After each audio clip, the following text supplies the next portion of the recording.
নাটোর লালপুরে সেনাবাহিনীর একটি বিশেষ টহল দল গোপন সংবাদের ভিত্তিতে একটি সফল অভিযান পরিচালনা করে। অভিযানে সংঘবদ্ধ প্রতারক চক্রের 12 জন কিশোর গ্যাং সদস্যকে আটক করা হয়, যারা ইমো অ্যাপ ব্যবহার করে দীর্ঘদিন ধরে সাইবার অপরাধ ও ব্ল্যাকমেইলের সঙ্গে জড়িত থাকার পাশাপাশি নিয়মিত মাদক সেবনেও লিপ্ত ছিল।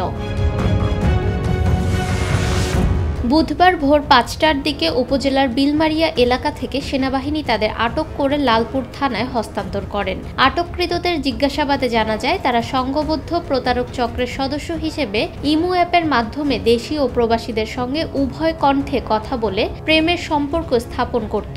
পরবর্তীতে অশ্লীল ভিডিও ধারণ করে ব্ল্যাকমেইলের মাধ্যমে অর্থ হাতিয়ে নিত। তারা নিজেদের কিশোর গ্যাং পরিচয়ে এলাকায় প্রভাব বিস্তার এবং মাদক সেবনের মাধ্যমে যুব সমাজকে বিপদগামী করার চেষ্টা করছিল।